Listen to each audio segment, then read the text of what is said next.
look at it. Looks that dry flat. Will it dry shiny? It'll dry flat. That's one of the downsides to acrylic paint. Oh, that's paint. good, because this is kind of flat. This nastiness will just disappear.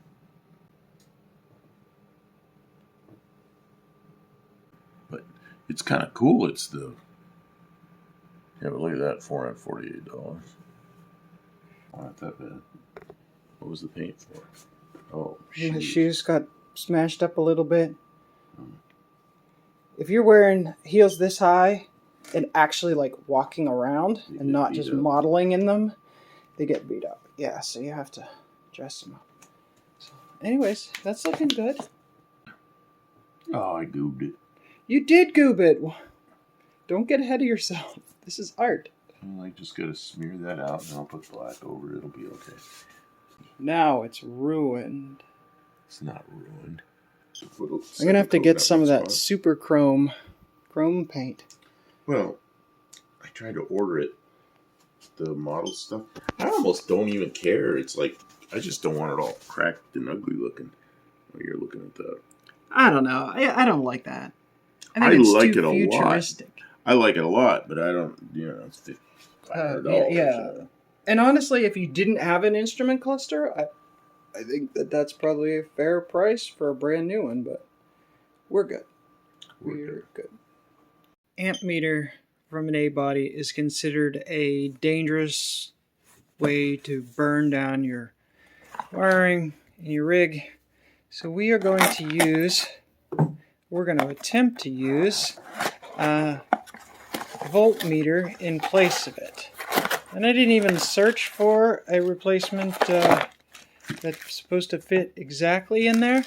What I'm going to do, I'm going to take this Amazon voltmeter, depackage it from the this housing, and try and make it so it will fit in, looking relatively like it's supposed to be there. It shouldn't be a long video, but it's just a little maybe how-to or think about it. See how to pry this all apart, and I'll just show you how it comes apart and what it looks like as it's going in.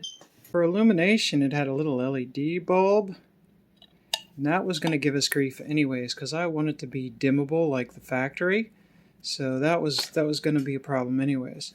These just go into the plastic housing, which is no big deal. And these two hold the gauge itself. They hold the gauge in the housing. These two little plus and minus. Okay, so now that those are loose, I don't know. I think it's kind of sort of rolled into this housing.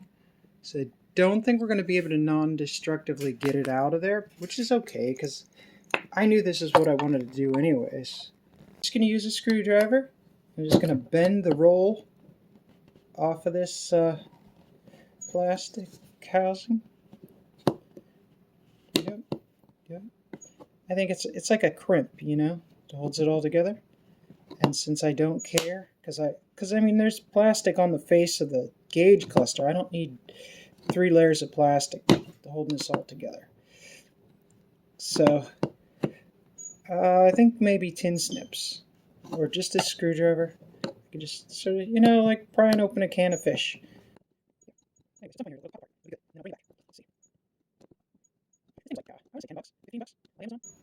And I could have gotten a digital one, and it would have been cheap. It would have been like $6 for a digital one. I don't want a digital one. I kind of want to go with the analog look, I want it to resemble as closely as possible that sort of A-body thing. I'm going for modern usability, but classic styling. There it goes. Come on. Easy. Oh, there it goes.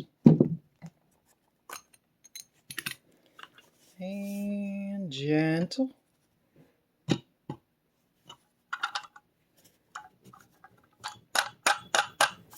Come on.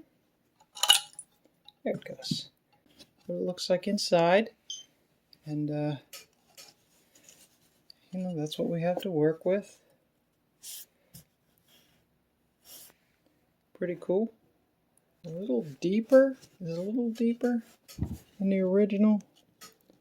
It is. The depth is a little bit deep. Might be. I think I can make this work though.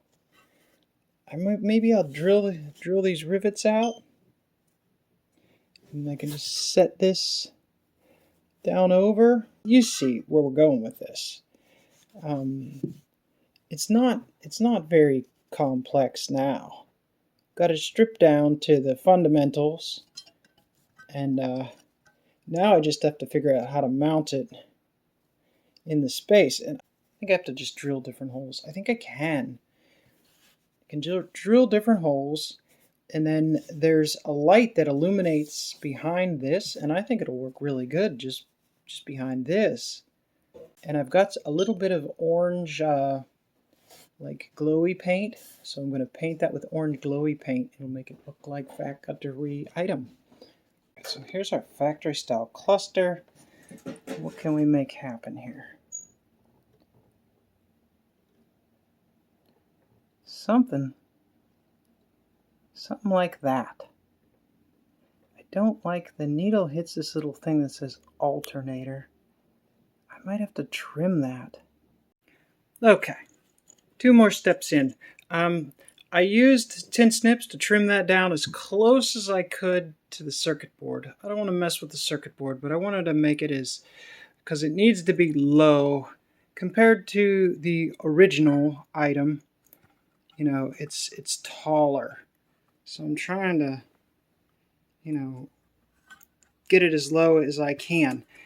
The other thing is, compared to the original, this one is a lot, like, it sticks out more, right? So this pin is where the needle rides on. And so I use this fork to delicately pry said needle off of pin, and that was a little dicey.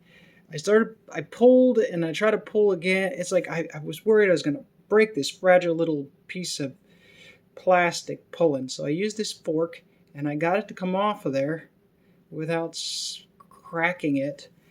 And I want to just nip the end of that shaft off.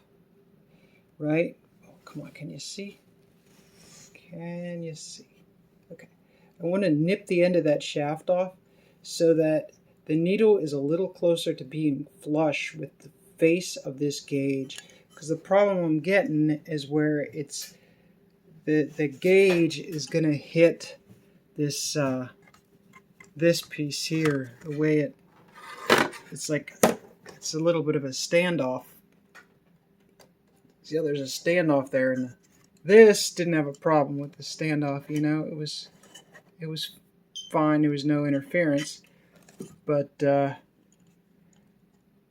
this, it was like, you know, hitting it. So that was a little dicey. I was worried I might break $10 worth of irreparable stuff. Now, when I put this back on, I got to make sure I line it. Before I pried it off, I made sure where it was lined up right at the bottom loop of the 8. So when I put it back on there, I got to line it back up so it's in the right place. And I could take that little face off. I could maybe take that little face off and drill new holes so it's lower. I think I'm going to do that. Yep. Okay, that's my next. On to it. I used a razor blade and I cut that hole a little bit taller. And then I used, you know, a tiny drill bit. And we drilled some new holes. Drilled from the back, but you get the idea. I'm sure if you've gotten this far, you know how to use a drill. So we drilled new holes a little bit, and what that's going to do is it's going to bump the whole thing down just a little bit, and that's going to be advantageous. The one other thing that we did just a little bit, we scraped off the paint, the white paint, We're going to use some of this Neon Nights. Well, we wouldn't have to use body paint, but it's just acrylic paint, you know? Just poster paint. But it'll be good. Once it's in this dashboard, no one's ever going to touch it. Use the razor blade. We scraped the white paint off the back of this. We're going to replace it with orange, which is going to more closely mimic. Maybe we won't use that orange. Maybe we'll use this other orange. It's a little red. Tough call for a thumbnail. Set up the thumbnail here.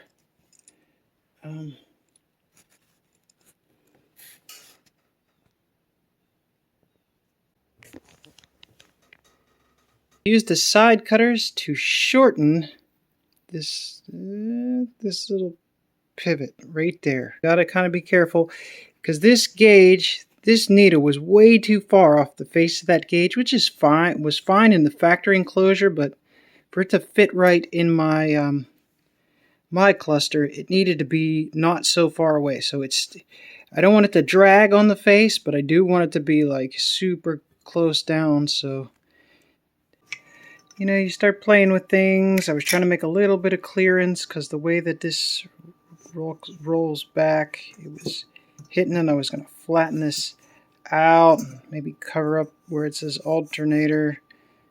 Just leave it so that the volts, it just says volts. Anyways, I was going to do something with that, and then all these little plastic pieces that hold that to the back of here, they just shattered, as they do on old A bodies. So we're gonna have to glue it back on, which is not that big a deal, you know. Like, this original way it was assembled was just, you know, the cheapest. They used some kind of heat gun or something like that. So we're gonna have to use something, you know, better than original. It'll take a little longer. It'll cost a little more money, but, you know, I guess we're over restoring, as it's called. It's better than it ever really was. It's what it's going to be, because that's the only way we can get it to work at this point. Hey, now at least I got this lens cleaner than it's been in a long time. And, you know, Kim fixes things, but sometimes first Kim breaks things. It's going well, though. I think it's going to look really good. Oh, shoot. Painted it orange, and then I rubbed it. I'm just making messes. Anyways, it'll look good once it's painted orange. I'll put some more orange paint on it. I don't care. I'll paint it again. It'll be orange, just like new. Kim makes messes. It's all fixable. Just metal and plastic and money. You know? All it takes is time and money. We can fix anything. Now we are going to go old school. We're going to take a page from Buck Del Campo's. We've got some flat black. I have some brushes. Some nice brushes. It's not easy to clean this stuff off of brushes. So instead of using my nice brushes, I'm just going to use a little Q-tipo. I'm just going to soak up a little bit of this, and I'm just going to go in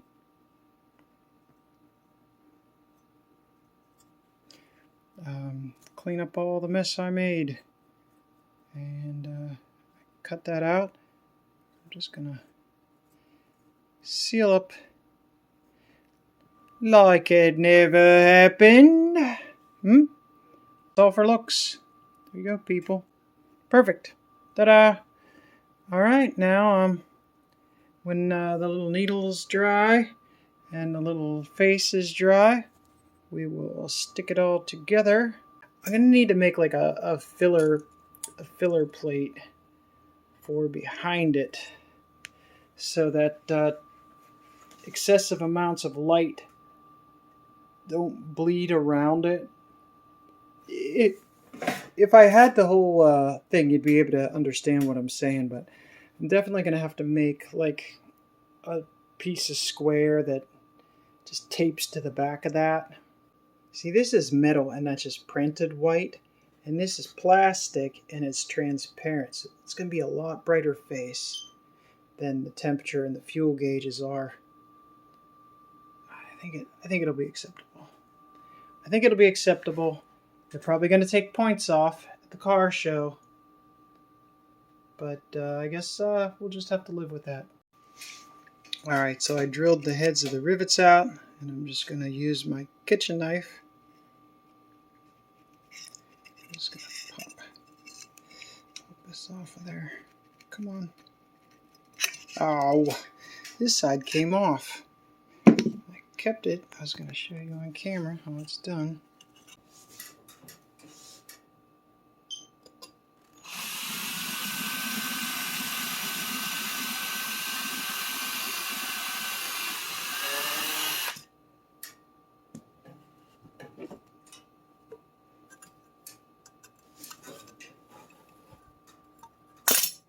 There we go. So now that's ruined. It'll never work again. And now we've got our face, and we can use this as our backing for our new gauge. Go back behind it there. Yeah. Work out good. Ooh.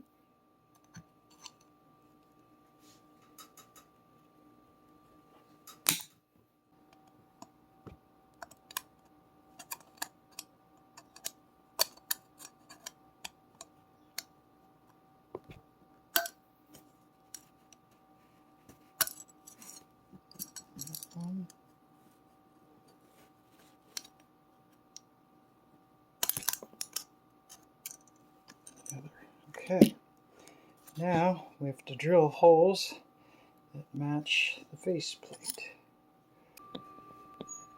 Erase everything. I don't know, Tony. I don't think you like to erase as much as you used to.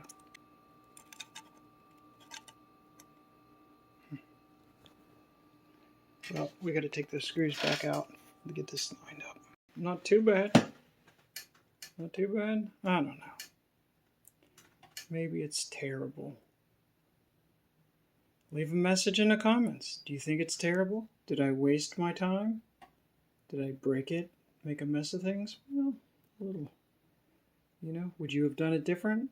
Are you still using your factory unit? Did you just disconnect it and you use a little digital thing? Do you not care if your battery's charging? Leave a message in the comments. Like the video. Dislike the video. You know, whatever you want to do. Thanks for watching. Alright, a little more surgery at the kitchen table. Thinking more about it, I really wasn't pleased with some of the results of my earlier hacks. I do like how this face is going to line up. Okay, so I was looking, and these holes now line up to the original part. They're wider, but the uppy-downy location is the same, right? I used this as a pattern, and I cut the back of the plastic housing that originally came for this gauge. I re-drilled the holes for the mounting things so they match what this will be when this part now fits, and so this will be bolt right into the factory location. The studs don't need to be long because we're not using the studs for electrical conductivity in this particular instance. Instead, we are using those studs just for mounting, and then we have removed the studs. Previously went through the body of this little thing and came out of these feet. So instead we put little wires coming out of these feet. So the wires are going to thread through these holes. Well, they're going to thread through there, and then we'll be able to just, well, it'll be the other way around. Be the other way around, like this. So the wires will go through this, because this is like an anti-interference sort of guard. The wires will feed through those holes, through this plate, and then they're going to hit the factory housing. So we're going to have to drill this hole and that hole for wires. But I think if I do that, just those two holes, it's going to be a seamless installation compared to the way that I was trying to do it. If I didn't make this thing, I was going to have to take the gauge that I had with nubs sticking out. The nubs were sticking out here and here. And I was going to have to try and guess exactly where to drill so that it'd stick in. Now I've done all this on the kitchen table where it's, warm and comfy, and I can take breaks and phone calls and all the things I need to do in life. And I can tell it's about right because the bottom of this lines up with the bottom of this. I wanted to mount into the same hole. I wanted to slide into the same holes. I was trying to figure out a way to use this part, but I just used it as a pattern. So I've reused some parts and just refabricated. That brings me to my discussion of hot rodding, and fabricating, and being a hack, and hacking. Oh, here's another hack.